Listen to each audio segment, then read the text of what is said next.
Jada, welcome back. Yes, welcome back. Episode 5. 5. Fifth episode. 5th episode. Yeah. Hello Push them out. to our viewers. What's up, guys? Yeah. Hello. How are you guys doing? I'm doing well. All viewers. I was talking to you. How are you guys doing? Talking You to guys them. doing Right. Making sure that they're good. I'm on. Because we're 5 episodes in. 5. 5 explosive episodes in. Yeah. How you feeling? How you I'm keeping up? Maintaining? Got my nice little red cup over here. She giving me the look. I'm keeping up. It's good. It's good. I love it. Love kicking it with you guys. Love the feedback. Manifesting. Love the feedback. We're rolling. Yeah, absolutely. So what are we talking about today? What are we not talking about today? You know how this goes, Jada. Episode 5, self-communication. From the self-communication experts. Yes, we are self-communication experts. Just gave ourselves that title. Yeah, we gave ourselves that title. I think it's warranted. After watching all episodes 1 through 4, I think you can say that too. We're pretty self-aware. Yeah, we're definitely self-aware. And you got to show off your expertise. You can't just be out here flexing a muscle and not being an expert or something. Right. You know? Behind those gifts and talents. Yeah. Bring them you do out. content for a year and a half, and you're not specialized in anything, then what are you? You're a jack of none. Okay. You feeling that? Did you take a sip of my drink? No. Okay.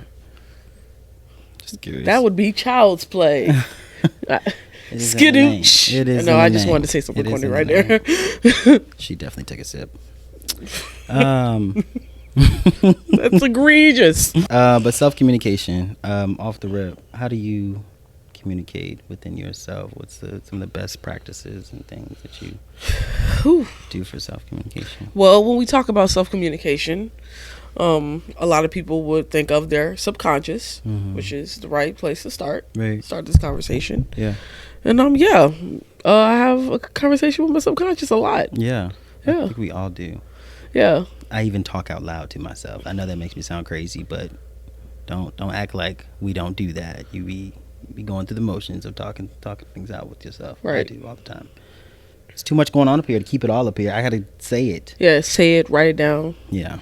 Yeah, that's why a lot of those practices are starting to become popular now. Even though journaling was always a thing, you know the communication experts that are out there tell you to journal, and the therapists out there tell you to journal. But my journey with self-communication started with self-discovery within my conscious. It was not positive at the beginning of that. Yeah. I feel like a lot of people have a lot of underlying things that happen to them. Right. That kind of causes their subconscious not to be the most positive. Yeah. Especially going on. And then sometimes in more extreme times that starts with the depression and goes to anxiety and a lot of other things. Mine wasn't that crazy going back to childhood, but it's definitely something that needed to be learned. Yeah. Having a positive experience with your mind. Absolutely. Yeah, and that takes time. And I think automatically, like off rip, I think it's more easier to be negative than it is positive. Yeah. Yeah. So it definitely takes some work within yourself to just, have that good talk with yourself versus the negative thoughts. Right. Yeah. Right. We can go a lot of different places. We sure can. We sure can. And let's talk about how I start off my day. I wake up with the intent of like, okay, it's gonna be a good day. We're gonna be positive today. We're gonna make the best of it. We're gonna start it out positive and continue to flow through that. And there might be one thing or two things that step in there and like, hey, okay, wait, let's back it up for a minute. Make sure we keep it positive. We keep it P. Yeah. Keep it P for positive. For positive. Yeah. I told my friend that the other day. Truly humble under God. When you told me that, I was like, wait, is that really what it stands for? And you broke it down to me, and I was like, okay, that makes sense. That's actually really smart. Yeah. I love that. Yeah, you push a P for positivity. Yeah. Yeah.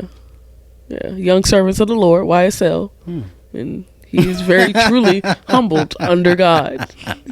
That is wild. Isn't that such a crazy campaign? Lawyers need to be paid more. Isn't that a crazy campaign when you think about They it? need to be paid more.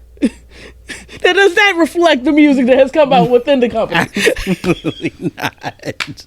Absolutely not. Absolutely not. You know what I'm saying? That's a great It's thing. P power, positivity power. or the other P power. Yeah. Positivity. But yeah, I want to go back and watch those trials. Yeah, it's very interesting. I watched about 40 minutes of it. Yeah. Chaos. Yeah. I can only imagine. When Complete you told me that, chaos. I said, "Yo, is that what that stands for?" Yeah. Everybody in the car just laughed at me. I know we're sidetracking, but his lawyer, the judge is ruled out. So the judge is gone. The original judge from the case is gone. Why? Misuse, conduct. You know, I don't know lawyer jargon or court jargon. Yeah. But basically, I guess he just wasn't doing an adequate enough job. But other than that, Young Thug's lawyer, I think, wrote an appeal in or whatever, however they do it. And the judge told him to like write a 20-page paper or something. And he had to like spend like 4 weekends in jail or some crazy stuff like that. The lawyer had to. Wait, what? He was trying to like make the lawyer do that. Wow. Why? That case is gonna go down in history. That is wild. Isn't that wild? I need to go back and watch that. I did not know that. Yes, he got sentenced to like weekends in jail, and somebody had to write a 20-page paper. It's a crazy ass court case. So was it like an either or, like 20-page paper, or you go to jail, or was it just? I think it was like separate things. Oh, like do both. Yeah. Write this paper and. Yeah, something happened. He had to write a paper. Somebody on his council had to write a paper, and then somebody did something else, and then he had to spend 4 weekends in jail. Or I don't know if he actually had to do it, but that was on the table for him to do. He better keep it P while he in jail. Keep it P while he in jail. We got to go. Truly humble unto God, young service of the Lord. That's crazy. That's wild. Let's go back to self-communication. I know we just got sidetracked. Yeah, but I told my friend, like, she was just rambling, on about just, what wasn't going right. I'm like, yo, highlight what went right today. And I think that's the quickest way to make sure that your day does remain positive, because there's so many things that happen throughout your day and that will discourage you and completely flip the switch on you. Like, yo, I'm having a bad day. Are you having a bad day, or did you just have a couple bad moments in your day? You know what I mean? Like, look at it that way. Also, to piggyback off of what you were saying about, switching to positive thoughts. Yeah. Your client, Janae, just came out with a video. Dr. Garrett. Dr. Garrett. Oh, yeah. I'm sorry. Dr. Garrett. Well, I tell her, I say her name's Janae, but Dr. Garrett, I want to make sure that she gets all of her. Well, yes. Dr. Gary. Yes. Definitely. I'm sorry for that. No, it's not. That's cool. She actually says it's okay to call her Janae, but I just prefer Dr. Garrett. I'm not taking nothing away from what someone has done. A doctorate? Yeah, it's crazy. Doctorate. But yeah, she has a video out about reframing. This is a very interesting term. Yeah. Loved watching that video. Yeah. How you can turn negative thoughts or negative scenarios into positive scenarios, having a different outlook on it. I think she gave great examples. She did. Yeah, I just want to kind of go more into that. Right. Because that's just something hard for people to do. Yeah, absolutely. And I text her and I was like, hey, thanks for sending this over to us so that we can edit and put this out. It was a great practice to have. And the example that she used, and actually yesterday, it was raining. And she was like, don't get discouraged over, what's going wrong. Right. How do you reframe that? How do you restructure that? Oh, I have a laundry list to do. Right. And matter of fact, I can go do laundry, actually. Maybe it's a rest day for me instead of going to the beach because it's raining outside, and just restructuring that piece. And I was like, that's so funny that we came across that, because even in putting this together, this was a lot of work. Right. And we found ourselves frustrated a couple of times and just making sure that it was right and put together for you guys. But my biggest thing was like, okay, Trey, what can you do right now? Like, what is it that you can focus on and hone in on that? Right. Make your list, prioritize. What are some of the items and things that you can knock out, even though things are not going the way that you want it to go? How can you remain positive in this situation? And then, edited the video for reframing. So, no, that was a great example. And I think that's also something that people should take as well, as far as reframing and, doing better. Yeah. Yeah, for sure. Shout out to Dr. G. Dr. Garrett. Oh my God, I was saying Gary this whole time. I'm so sorry, Janae. Dr. Garrett. Yes. But yeah, I just kind of wanted to talk about that. Do you use reframing? Do you practice that? Yeah. I've actually started to do things. Do more. In that way. Yeah. Of okay, if that didn't happen, it's not meant to be type of thing. Yeah. Definitely struggled with that. Yeah. Reflecting back, college, I definitely struggled with that. Yeah. Especially when I worked hard for something, I wanted to see the result be what I wanted it to be. Absolutely. And sometimes the world just doesn't work like that. Yeah, it does not. Yeah, we're religious. You know that God doesn't work like that sometimes. Right. Yeah. So just having to decipher reality from what my reality was, but what the universe's reality was for me. Yeah. Like, it was kind of hard to learn. Yeah. Very tough lessons, but and it's practice too. Like, you have to put those things into practice and know how to apply them, and it's not something that's done overnight. Nope. It does take time. Rewiring your brain. Yes. And I think there's, and you probably know this, but there's different sides of your brain. And I want to say one side is like bigger than the other, but it's like it literally is like divided into that too, like your positive and your negative. And positive thoughts, negative thoughts. It's crazy. Yeah, and then we talked about it a lot too in our previous podcast. Like, love this time, because this is when our brains are fully developing. I'm 25 to 26 years old. Yeah. So, like, all of the things, like, this is the most important time for you to take it easy on yourself. Right. Yeah. Because if you really hone in on being negative, it's going to be hard to unwire that. Yeah. Because we're really actually being fully developed in the cognitive space. Yeah. So it's really good that you actually brought that up. Yeah. Look, see, I know how to tie it. I know how to throw it back to you. Yeah. Yeah, we know how to play. We know how to play. YSL. No. That is crazy. That is crazy to me. Oh, yeah. But yeah, we are self-communication experts, and I wanted to introduce us as that. Yeah, for sure. I'm not taking that from us at all. There's something on the topic of it too. Do you think setting high personal expectations can be more harmful than beneficial? It depends on where you are with how aware you are of your mind and your conscious. Yeah. Because if you are one of those people that beat yourself up mentally, then putting high risk out there, it's probably going to be a little more detrimental. Yeah. So I feel like the more work that you do to, like, build your mental brain up, somebody should make like a mental gym. We have a physical gym. Somebody should come up with a mental gym. You know, there's mental therapy, but like, okay, therapy, cool, but like, we need to put it into work. Yeah. You know? Yeah, that's true. Yeah. A mental gym. Yeah, like a mental gym where people go over affirmations, just different things that kind of enlighten the mind. Well, you're kind of at a gym when you do therapy. Yeah. You know, that is stretching of your mind. That is stretching your mind. And, you know. Yeah, it's stretching your mind. But then again, it's still more of a reflective thing. It's this person taking in everything that you said and basically telling you kind of not the right way that things should go, but it's just literally telling you back in a more positive way why things are going the way they're going in your life. Yeah, yeah. But, you know, that's just something that I think about all the time. Like, why is there no mental gyms? That's true.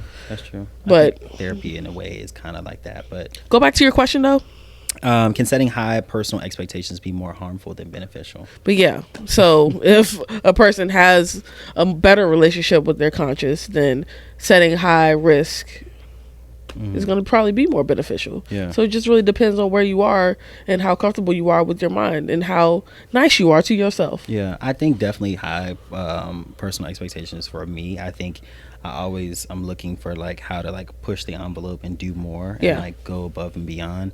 But when you're a visual or creative, and sometimes when it doesn't happen exactly the way that you had pictured in your mind, you're like, damn, like almost like a sense of defeat. But I think it leaves opportunity for you to like improve or be better.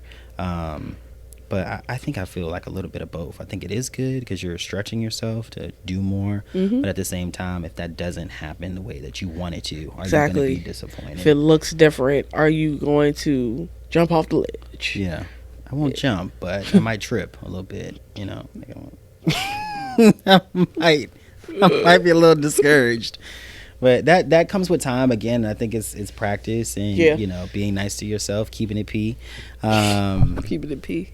And, so I think that takes practice. Yeah, for sure. Self-communication, is it a privilege or a necessity? debating whether effective self-communication is something that everyone can achieve, or is it influenced by external factors such as upbringing, education, environment. Yeah, I think that it should be a right to everybody, but I definitely think that there's environments where you probably don't have the capacity and can't have the capacity to care for yourself and your subconscious. We talk about me and you, we talk about putting each other first all the time. Like you need to put yourself first so that you can help and aid others. A lot of people from a young age, they didn't have that. So think about the person who had to take care of their parents, or they had to take care of their siblings, had to get jobs early, just had to grow up fast. Had to grow up fast. When you think about those, that's why I put that in there, because when you think about those people, it really makes me sad, because like they didn't have the time to grow and develop the way they probably wanted to. So when you think about subconscious and all those things, think about that being suppressed from a person, them not even hearing it, because they didn't have the time to. They didn't have the they just didn't have the time to do that. It wasn't for the opportunity. And then bing, you wake up at 23 years old and you're like, damn, like mentally, I just feel like I can't do anything, and why is that? So I definitely think it's a privilege to be able to have a clear mind. No, for sure. You know, it's a privilege, but it's also something that you've worked towards. You had to actually put in that work to get to where you want to be, as far as some people just don't have the capacity to have that at a younger age. So that's really why I wanted to highlight on that. And then even for the people who are privileged, and you know, there's also factors when it comes to them too. Like everybody's gonna have to go through stuff, you know. So it's not really open-ended when it comes to that. I think that everybody has time to experience their subconscious. It just depends on when and how it looks. It just looks different for different people. And the timeline is different for sure. The timeline is just different for different people. Do you think you can be around people who aren't as self-aware of themselves, like keep them in your circle or close to them if they aren't self-aware? Depends on where you are in life, my friend. Depends on where you are in life. If you are the person where you're social and you like having people around and it's cool, it's just a vibe, and you know that these people shouldn't be around, then hey, what's that term that we kept on talking about this week? Being socially lazy. So if you're one of those people that are socially lazy, and you know your worth, and you know that you are the shit, and you know that you've done the work to be a great person, and you still surround yourself around those people, then you're doing yourself a disservice. This is true. So, you know, that's kind of how I look at those things. When it comes from people who know that they shouldn't be in those situations with people, whether it be friends, even family members, like, you know. I think it's similar to the conversation that we had the other day, as far as like putting people like on a spectrum. Like I have my friends, you know, like on a spectrum. I know that sounds weird. Like, what the hell do you mean you have your friends on a spectrum? But there are some friends that, you know, it's cool to go out and grab a drink or go to the club with and, you know, kick it. There are other friends that, hey, we're going to have business conversations and we're going to be talking about investing thousands of dollars inside of some type of opportunity or whatever. You know, so I think it's just different levels. And I think it's the same thing as far as the communication, self-communication. There might be people who are just, you know, somewhat aware and, you know, on their way, or people who are really aware.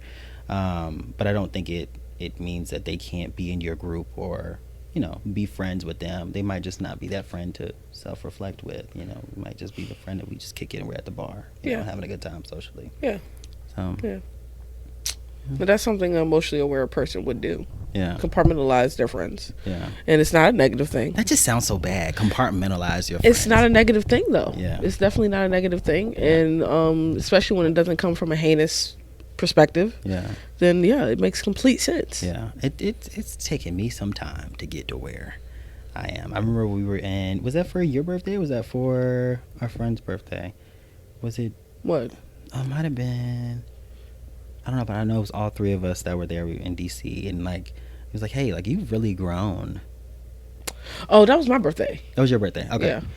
Yeah, and you were telling me how I really grown. I was like, didn't even notice that, or didn't even reflect. I mean, I knew that I've grown, but like the fact that it's, you know, obvious for other people to see, I think that was like cool for you to point out. Yeah, I think it's easier for us to definitely see the areas where we've grown. Yeah. Because, like, I feel like we both know our pros and cons so well. Yeah. And, like, we tell each other how we're going to try to be better. Yeah.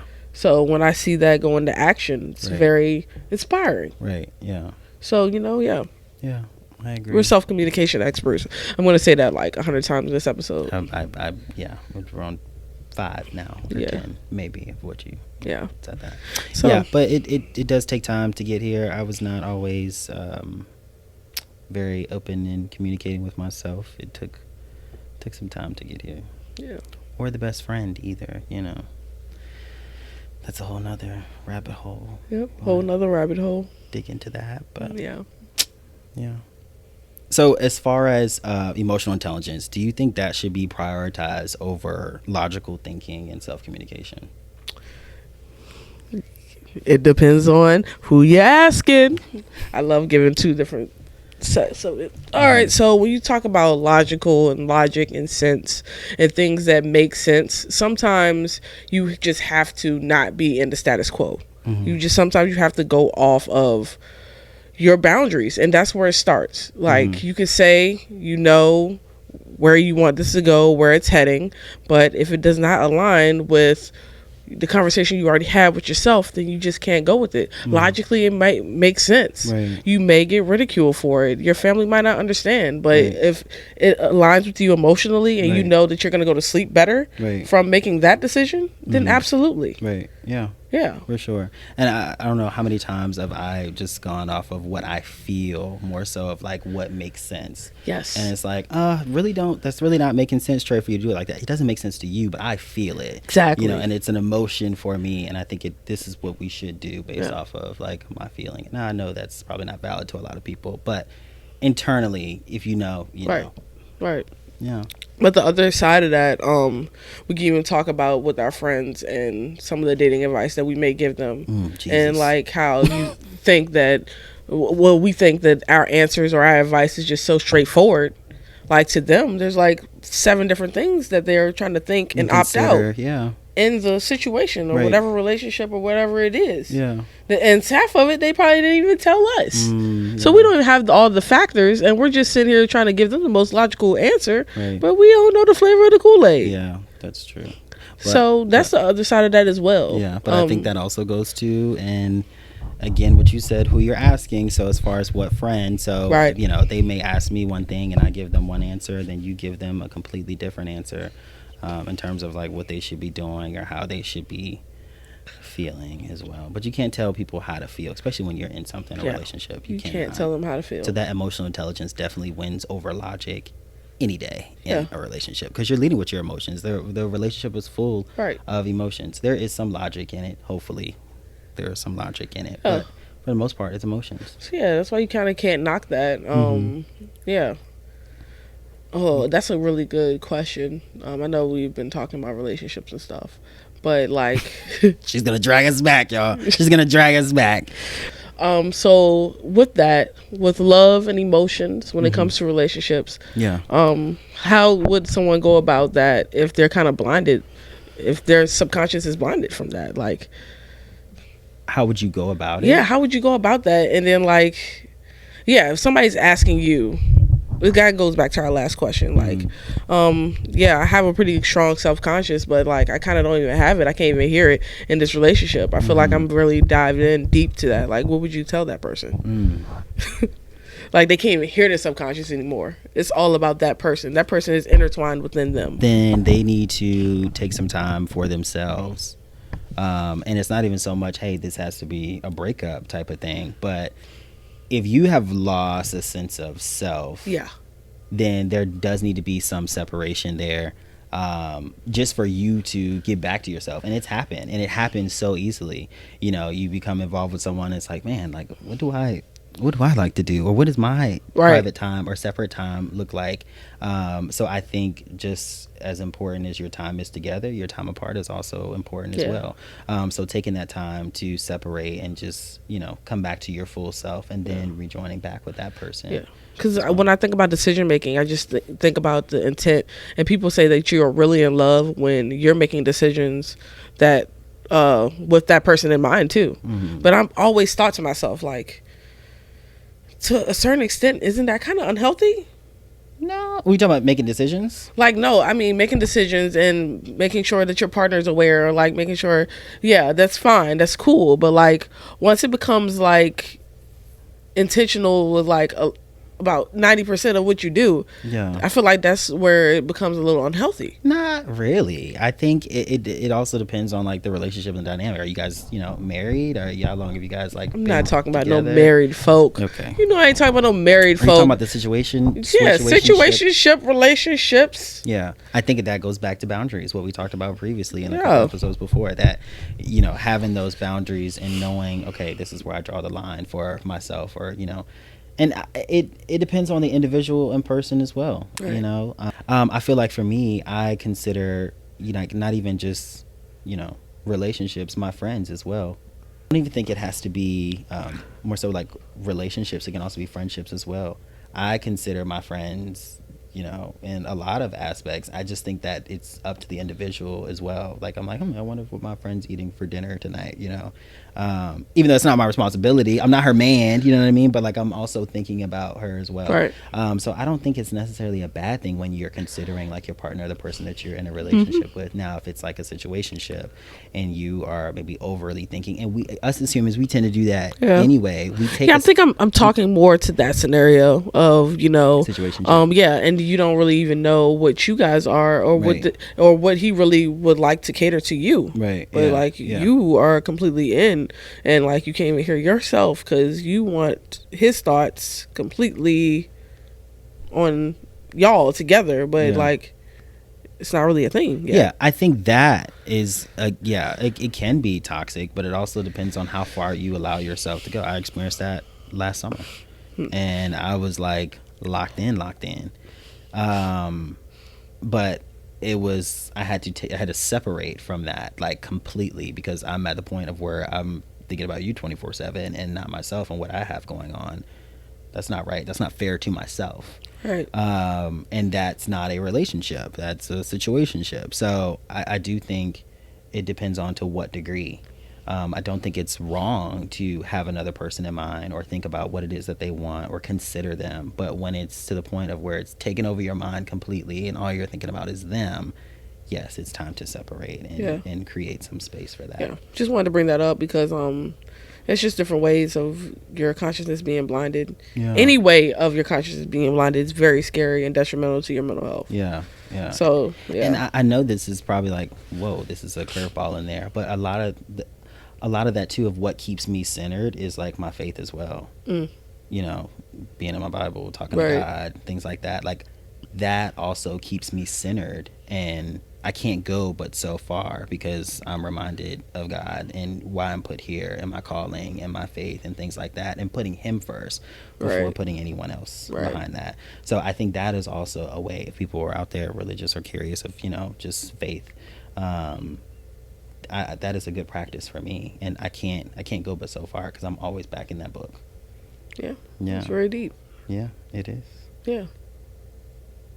Any other ways you can think one's consciousness being blinded by something, healthy or unhealthy? Well, not healthy, but unhealthy. I think a way to prevent that too is just to have a sense of self. You know what I mean? I think it's easy to get wrapped into. And we've heard it, that some people we went to college with, like, oh, I'm to the point where I was waiting for, dude to get out of class, you know what I mean? Or what they're doing, or waiting on them to make a decision. And I think you have to have a sense of self. And when you start to lose that or lose sight of that, that you're probably leaning in too far, maybe to someone else. And there's nothing wrong with being invested. There's nothing wrong with, being in a relationship, but just having that sense of self identity, I think is very important. Got you. Because what happens when that's gone? If that is gone, I mean, hopefully it all works out. But what happens when that's gone? Yeah. Then what do you have? Then you're relearning yourself. Have nothing. You have to rebuild the blocks again. Yeah. And I know people who've probably done that about 6 times within their life. Yeah, I've done it. So yeah, ain't no shame to it. It is hard though. Yeah, it is definitely hard. You'd be like, who am I now outside of this person? Yeah. Because I've gotten so invested. Yeah. Another question, like, what are some ways that a person could strengthen that? Like, what are some of the things that you've done within your life to strengthen your self-confidence and, you know, just having positive affirmations for yourself? What are some of the things that you practice? Yeah, reading definitely is one. I think that's a lot of reflection. Like I said, big on faith and my relationship with God. So being in my word is definitely one for sure. Having a routine of yourself, you know, even if you are, you know, in a relationship, what is it that you like to do? What is it that Jada likes to do outside of the relationship? Right. You know, what are some creative things that you like to do or tap into? Maybe that's your work, you know, maybe that's going for a walk, maybe that's exercising, maybe that's writing, maybe that's coming up with a new concoction or sauce or whatever that is for you, having a sense of self. And these are things that I like to do. And you can also have your things too. What do you guys like to do together? That's okay too. Right. You know what I mean? But just having a identity, sense of self or your identity is good as well. You got to do that. You got to practice that. Yeah. And while you're in the relationship, Yeah. you got to practice that. Yeah. In a relationship, out of relationship, you always have to just practice being able to listen to yourself. Yeah. People laugh all the time at meditating. I've done it a couple of times, but I'm probably a handful of times. But like those cliche ways, they probably would work because you're quiet and you're by yourself and you have nothing but your mind. Yep. So even if you haven't even heard it, like you can listen, and like if you hear negative things, then now it's time to fix it. Yeah. And if you have not tried meditating and just doing it on your own and focusing on like breathing in your breath and like clearing your mind, that is a challenge. You want to challenge yourself this week? Try meditating. Yeah. And it doesn't have to be for a long period of time. Try 15 minutes, 10 minutes, whatever. Focusing on your breathing and clearing your mind of anything that just pops in is crazy. And it's really hard to do because your mind is constantly, you know, going, it's especially if you're a creative. Like, working all the time, nonstop. Yeah. And that's why I said for my Sundays, I'm trying to implement more of that, of just like, hey, these are my Sundays. These are my days that I ground myself. I do the things that I want to do, you know, take my dog to the dog park, cook, you know, dinner, you know, for a couple of days, whatever, do laundry, whatever. Not even focusing on my work, but just bringing myself back to just one, because you're pulled in so many places, especially when you do like marketing and branding. You're talking to person, so many different brands. What do they think like? How do they operate? Right. How do they move? You're literally acting on behalf of that business and brand. Yeah. So you have to come back and center yourself. Yeah, you literally have to. So coming up routines, that I think that's the way that you strengthen that. It's crazy that you said that, because like energy transferring is really a thing. Oh yes. I'm highly religious, but energy transferring is definitely a thing. Yeah. If 15 people came in here looking like zombies, sad as I don't know what, we're going to feel a sense of disappointment. Yeah. A little bit. Yeah. So you have to keep that in mind as well with your environment. No, I just talked about being socially lazy, but just being socially aware also. With being emotionally and mentally aware, cool. You just have to be socially aware of that. I know we all want to help our friends and help our peers, help our family, but you also have to just make sure that if you can't deal with a certain amount of energy and a certain type of energy, you have to set that boundary of not talking when you don't want to. Right, yeah. You have to, because if you don't, then you think you're all good, and you're not now, because someone has just put 2 hours worth of disparity on you by just you answering a phone call. So you just have to be mindful of those things. Yeah, for sure. And you got to understand what type of person that you are as well. If you are a person, what's the term? Come on, historian. You communicate with me and you tell me reciprocal? No, you communicate. I feel like we're playing a game right now. You communicate with me and you tell me a certain thing, and I feel like I've worn that. Empath? Yeah. Oh, I already had the word. I just had to pull it out of myself. Yeah. If you are empath and you deeply feel those things, that is real. Like when I have conversations and stuff with people and they tell me about some of the things that they're experiencing or going through, I feel that. Right. Like, I don't know how to explain it, but I really do. Like, as if I went through it, as if I experienced it. And so it's important to know what type of person you are. Again, being self-aware. And if you are that type of person, an individual, you can't be in the room with everybody else. Or you can't be around people that, you know, are negative, or they have a lot of stuff going on. I remember I had conversations and I literally told somebody, I'm like, yo, your stuff is heavy. And I'm not the person to help you deal with that. Yeah. And that's honest. You know what I mean? Because I know what type of person I am. and I'm going to help you and try to figure out a solution. I'm very solution based. You know this. Right. And I'm going to help you try to figure out a solution. But if you're constantly, you got something draining, you have to know your limits. And today I may be cool with putting up with it, or a week from now I might be like, I can't do it. I got too much of my own stuff that I'm working through, that I'm going through. So I think it's also too just being aware of yourself and what type of person, individual you are. Yep. Yeah. Are you an individual that can take that on right now? Do you have the social battery for that? Can you lend out advice right now? Yeah. Or are you just trying to maintain what you got? Yeah. That's real. Yeah. Yeah. It just takes a strong person to be able to detach those things. Yeah. I don't think a lot of people have the capacity to do it the way they think they do. Yeah. So, yeah, just wanted to touch base on that. And that for me, we'll talk about that in relationships, but those projects, man, stay around the project. Yeah. But yeah. We're self-communication experts. Do you think that too much self-awareness can be like detrimental? Yeah, it can be. Yeah. It kind of goes back to we overanalyze anything. Oh yes, we were talking about that. Yeah, you overanalyze anything, it can be negative. So it's good. It means you're emotionally aware if right. you're doing that anyway. Yeah. But you also kind of have to set boundaries with yourself. Right. Yeah. With yourself first. Right. So I think that's kind of a major thing that people don't do either. Yeah. Like, okay, like it's enough. Yeah. Enough's reflecting right now. I've had enough. Yeah. Beat myself up enough.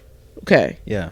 I don't think people have that discernment. I literally have to give myself a period in time of that. When I work on a project or when I do an event or do anything creative wise, I go into like an analyzing almost period of just like, you could have done this better, you could have done that better, you could have definitely did this and that, whatever. And then after I give myself 30 minutes, after that I gotta shut it off. Because I'm gonna find way too many things of what I could have done or what I could have improved on or what could have been better. And it's like, hey, can we just talk about how you got it done? Can we just talk about how you completed the project? Let's talk about that, not what you could have improved on or what could have been better. But I do think being too self-aware can hurt you. Yeah, for sure. It's definitely my opinion on that. I guess we could talk a little bit more about building up self-confidence. I talked about the scenario earlier of people who had to be more independent, and that's the reason why they couldn't talk to their subconscious. Yeah. But we could also talk to people who just didn't know how in general, and didn't get that confidence from their family. Yeah. And how those people think that they're the cream of the crop. They probably are. They probably are that girl, that boy. Cool. You had to build yourself up. But now you can't take advice from others. You can't see your negative of your subconscious because your subconscious is so big, which creates ego. Yeah. And no one talks about that side either. Oof. Yeah, I had to I had to just be open with just like from my friends and hearing different things. I think that's how you grow. You have to be open to feedback and criticism. Yeah. And it took me a minute or a while to just be able to be in that space to receive those things, because I thought I had it all figured out. I'm like, yo, I'm probably one of the best communicators out here in this joint, which I do feel like I am, but there's always room for improvement. There's always something. You do have blind spots that you might not be aware of that somebody else could help you out, because they're on the outside looking in off of, hey, you could definitely improve on this, or have you thought about this approach as far as communication, or just even yourself and how you move and you operate. But it has to be coming from the right person, and the delivery part has to be right. We're bringing the episode full circle. So the more you allow yourself to be socially lazy, the more that's going to be something that is not beneficial to you at all, because you can't take advice from somebody that you shouldn't be around in the first place. I don't think we unpacked socially lazy though. We didn't unpack that. I think we know what that means, but did we unpack that? Did we? Yeah, we did. We unpacked socially lazy. Yeah, we unpacked socially lazy, like being around people that you know you shouldn't be around. Yes. And you know that you are probably more social and more emotionally intelligent than them. Right. Yeah, we are definitely debunked that. It just really brought it full circle once you said that. Yeah. And Yeah, it became full circle, because like, how are you gonna take advice from people and like, you know that they're not on your level mentally, or they're not even trying to be enlightened. Right. Yeah.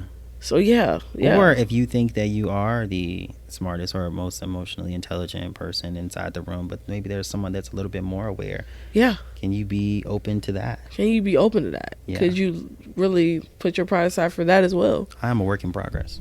I'm a work in progress. A work in progress. Yeah. Baby steps. Baby steps. Yeah. But I've definitely have grown in my self-awareness, self-communication, definitely from 2019, 2020 for sure to now. Oh yeah, I'm on fire. You're on fire. I am. That's funny. Self-communication wise, I am on fire. Yeah, we are self-communication experts. Yeah. You need a clip every time I said that. Right. It'd probably be 20 clips. Yeah. So let's talk about whether focusing on self-communication could lead to an unhealthy level of independence, where individuals become less reliant on being connected to others. It kind of talk about, it's kind of similar to that social battery, period of like, okay, I'm aware of myself, but kind of flipping it or tweaking it a little bit to where you don't really want to be around others because you're so aware of it yourself. Yeah, that's very, very detrimental because then your conscience is going to try to fight you. Yeah. Yeah, it's going to go from being your biggest winner to like your biggest op.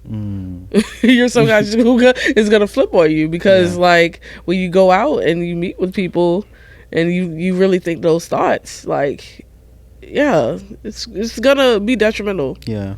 I do think it can be. It depends on where you are. Too much isolation. Yeah. Could be bad.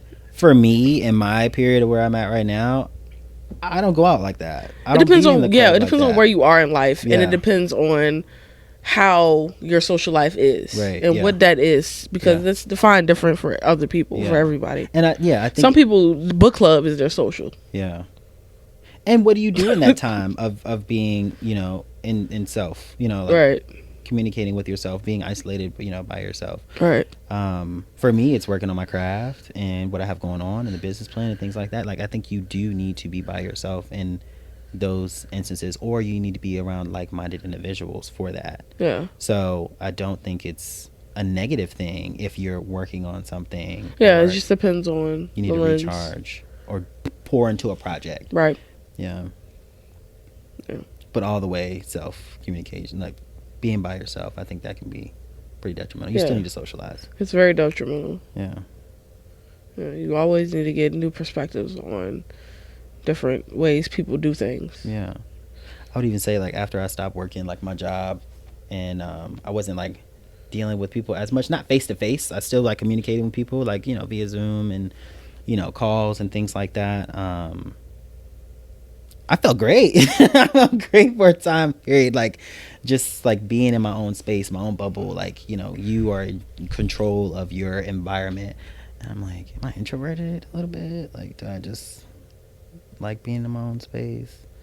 But I also feel like at times too, that makes me want to go out and go meet other people or attend other events or different things because I work from home. Right. Yeah. Yeah. Definitely get a lot from people watching. Good stuff. We're self-communication experts. I feel like we just covered so much. Yeah, we did. Even with the car in the back and the dog. Car and car. Car and car. My dog's name is Car, guys. That's what you heard talking in the back. He had to weigh in on that too. Self-communication. He has a pretty strong self-conscious. I know it. He does. He's very smart. Yes. Too smart. Where'd you learn that from? The people in here. Jada told me the other night that I look like my dog, or my dog looks like me. I'm like, I don't see that. Okay, you don't have to see it. I don't see myself in Car. Okay, well, I point out things that you don't see. Sometimes in the way he acts, yes, I do, but not. I point out things that you don't see. So no, this is true. This is what friends are for. Friends are there to point out different things. Yeah. Real friends. Yeah. Yeah, friends. Friends. You just emphasize friends. Friends. Were you going somewhere with that? No, I just wanted to say it in a very dramatic way. Okay. On a lighter note. Yeah. Were you one of those kids that had imaginary friends? Talking about subconscious. No. You weren't one of those people? No. I don't think I was one of those people. Did I have imaginary friends? I did not have imaginary friends. I don't know if I did or not. That's a good point, though. I don't think I had imaginary friends. Yeah. You had real life friends? I did. Yeah. Did anybody in here have imaginary friends? Yeah, people have probably had imaginary friends. Oh, you had imaginary friends? No, I didn't have imaginary friends. I feel like I had one. Had a couple? That's cool. Like having That's a party. It's just a whole bunch of imaginary friends. I don't know. Maybe I just watched too many movies of like the kid having the imaginary friend and then them like going crazy or something. Oh, okay. You know you got exposed to that type of content. Yeah. I was watching everything as a kid. Me too, a little bit. I was watching Chucky as a kid. Yeah, that messed me explains up. a lot. What does that mean? What does that mean? Because when I met you, like we both loved graphic t-shirts, but you would have a lot of horror graphic t-shirts. You said I wouldn't? You would. I would. Yeah. It, Michael Myers, Chucky. You had like 3 Chucky shirts. I was scared of Chucky though. I was scared too. Yeah, I thought like I watched it so much. My mom worked for the cable company, so we had all the channels. So like on some days, I would watch Chucky. Yeah. And I'm like, whoa, this is crazy. It just was a bit much. And I think over time they got more advanced, but just like the creations of like Chucky. And I just remember like him like jumping out of cabinets and like just doing all types of crazy stuff. And I had this big dresser piece that had an opening part of the cabinet. And I just swore that he was going to pop out of there and that was going to be it. And then you're going to die. Yeah. Yeah, kids should not watch horror movies. I'm so serious. I was in Japan, young. You watching Chucky in Japan? With subtitles? Nah, you were still able to watch like American English, TV? Yeah, okay. American stuff, yeah. So yeah. Well, yeah, I thought I was going to be done for. And they was like, yeah, no more Chucky for you. I'm like, yeah, I didn't ask to put this on. Y'all did. I'm just here watching it. How, you had like your own room? It was like apartment? That's cool. Yeah. It was a 2-bedroom apartment. That's cool. Yeah. Lived on base. I had a very interesting upbringing. I did. We're not doing anything else like that. We're not getting anything. I did. That was a good question though. Because I did not have imaginary friends. Because people like, it just seems like kids be having bad fun. Like they be having like a party full of people and they just be going crazy. But you know what? I don't think the newer kids had things like that, like imaginary friends. Their imaginary friend is their iPad. Yeah, for sure. Or they're feeding the virtual thing on the iPad. Yeah. Well, I think I used to do that too when I was younger. But we had the little things. Yeah. The little. What do you call those things? Not the etch sketch, I know what you're talking about. The little keychain. Yeah. And my cousin had one. Yeah. She's like, I gotta feed my pet. The pet thing. Yeah. What is that? Yeah. And then I got one. I was like, oh, this is pretty cool. Yeah. I was a big video game person, so yeah. That's where a lot of my time went too. I went to my GTA characters. Yeah. Those were my friends. They weren't my friends. When were you playing GTA? What age was that? Oh, I had 4 parents. One of them were really cool. It got me Grand Theft Auto a 10. Got it. You know, I think I had a conversation with my parents too, and they kind of like gave me, I don't know what game that was, but it was like, you know, this is not real, right? Like, you can't go out and do some of these things that you do on the game in real life. So that was like a conversation. Did you ever have that conversation? No. I did not have that conversation. Okay. Yeah. I did not have that conversation. My mom just wasn't down for a lot of anything that was inappropriate anyway. Yeah. But if I got it, it was probably for my sisters. Yeah. That's just what that was. You're lucky. Oh, yeah. Back to our parent conversation. My sister would probably have a couple of conversations. I remember having a couple of conversations on stuff like that. But me and my parents, we knew what was up. I knew not to ask her for no Grand Theft Auto game. Yeah. I just asked. Just let's go for it. Worst you can say is no. Yeah. My parents taught me that, and then they just got asked all types of questions because I'm like, you're just going to say no, so just let me know. You might as well ask. Right. Yes or no. But yeah. Well, all right. Self-communication and Chucky to Grand Theft Auto.